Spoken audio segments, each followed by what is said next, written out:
Oke, adik-adik, Assalamualaikum warahmatullahi wabarakatuh. Salam sejahtera untuk kita semua.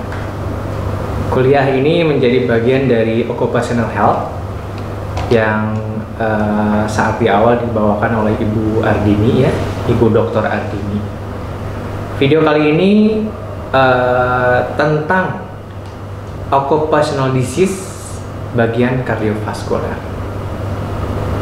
Ya, dan tujuan video ini untuk membahas bagaimana risiko kesehatan kerja, ya, pada jantung.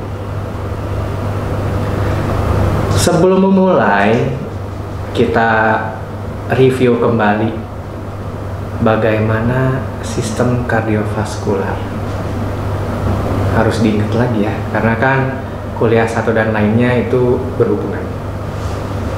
Mulai dari jantung, pembuluh darah, arteri, vena, ada yang ke bagian atas, bawah, dan sebagainya. Nanti akan ada gambarnya. Tapi tetap saja harus belajar lagi, ya. Buku anatominya dibuka sehingga bisa komprehensif. Ya, kalau kita membicarakan kesehatan kerja, kita berarti utamanya membicarakan risiko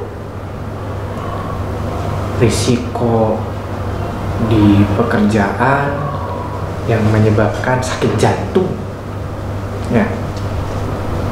Nah, itu utamanya, ya. Utamanya itu pertama dari behavioral and psychosocial hazard,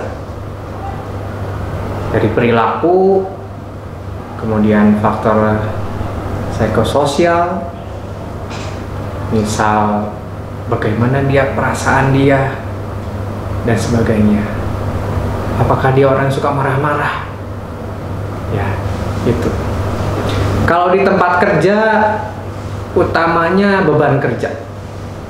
Apakah suatu organisasi perusahaan yang asalnya jumlah pekerjanya banyak, kemudian harus dikurangi, bebannya jadi bertambah. Belum lagi ini, ya, rasa kompetisi yang berlebihan. Ingat, ya, yang berlebihan. Kalau kompetisi saja sih ya tidak mengapa, tapi kalau berlebihan itu berat.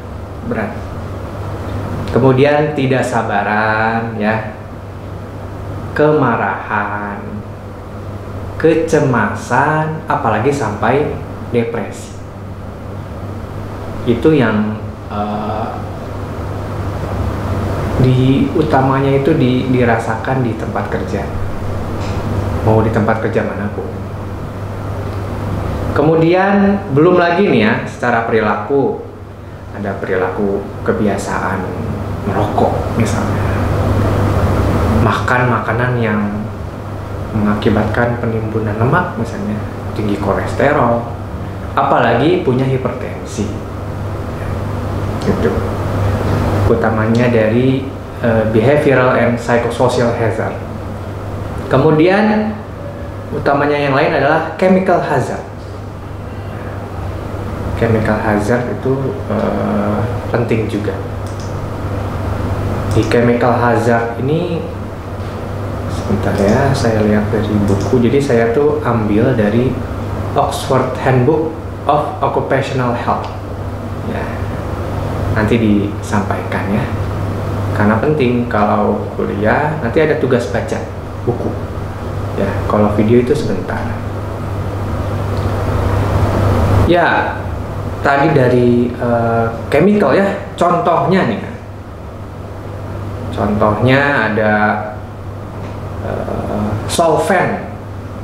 Solvent itu semacam pelarut, ya. Pelarut-pelarut di industri. Contohnya metilen klorid, ya, atau diklorometan. Itu pelarut. Kemudian karbon disulfid, itu juga pelarut. Nanti saya contohkan foto-fotonya. Kemudian selain itu banyak juga di buku yang lain ya, di buku Current Occupational and Environmental Medicine. Wah, itu cardiovascular toxicology itu banyak di sini. Mengakibatkan sakit kardiak aritmia, coronary artery disease, ya, hypertension, myocardial asphyxiation, myocardial injury, dan sebagainya. Nanti baca sendiri. Zat-zatnya mulai dari arsenik, itu bahkan ya air pollution. Ini jangan sangka nih, air pollution ini bisa menyebabkan juga risiko ke arah cardiovascular disease. Ya. Ini specifically di sini coronary artery disease. Jadi kalau kita kendaraan nih ya, banyak nih ya di kota-kota besar, air pollutionnya itu gimana kadarnya?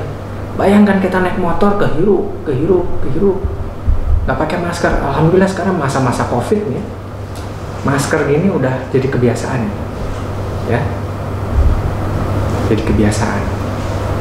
Jadi itu kalau pakai masker bisa mengurangi risiko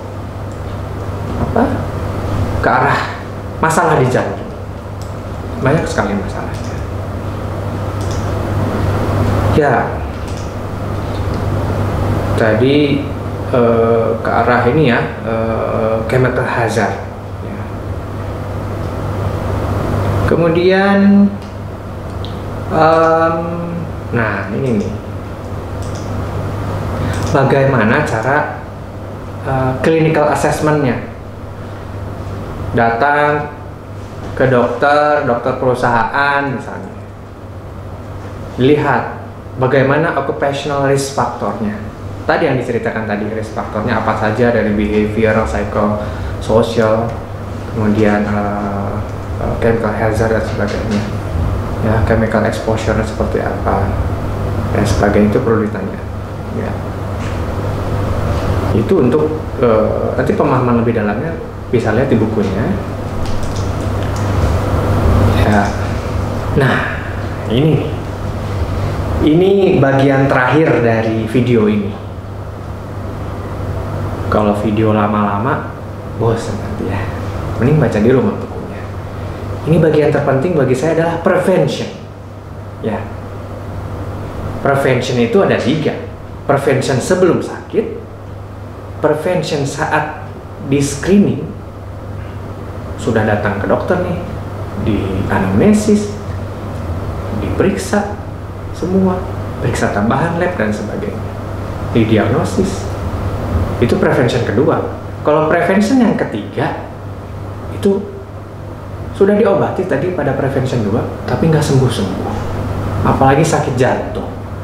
Kalau prevention 3-nya ini, wah ini jangan sampai tambah sakit. Apalagi nanti ke ICU dan sebagainya, mencegah jangan sampai meninggal. Nah, yang saya maksudnya adalah prevention utamanya sebelum sakit. Bahkan nih di buku Oxford ini bilang, jadi kalau kita suka mengecek orang yang sakit, ada risiko, sudah terlanjur ada risiko sakit jantung, di sini dibilang utamanya, malah di sini utamanya yang belum menerima care atau pengobatan, itu justru yang dicegah jangan sampai dia keburu sakit jantung. Misal, itu lifestyle risk faktornya, cara makannya gimana, apakah terlalu banyak karbohidrat, ya. Kemudian bagaimana kadar makanan sehingga nanti kadar kolesterol jadi tinggi di dalam tubuhnya. Bagaimana kebiasaan merokoknya, ya. Bagaimana kebiasaan makan tadi mengakibatkan obesitas misalnya.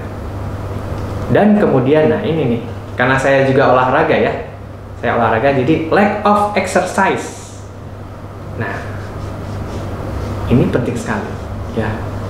Makan bisa 3 kali sehari bahkan lebih, tapi olahraga jangan-jangan 3 kali setahun. Ya, jangan sampai seperti itu. Olahraga penting sekali. Ya. Itu prevention penting sekali. Ya, tidak hanya untuk yang sudah keburu sakit. Periodic health checks. Oh, Bapak sakit. Ayo dicek. Periodik Pak ya. Lihat. Tapi tidak hanya itu. Yang sehat, terlihatnya sehat bahkan tidak pernah sakit itu justru dicegah. Demikian, ini penting sekali. Nanti kalau sudah jadi dokter, apalagi di perusahaan, lebih penting mencegah dibanding sudah keburu terjadi sakit jantung. Terima kasih. Assalamualaikum warahmatullahi wabarakatuh.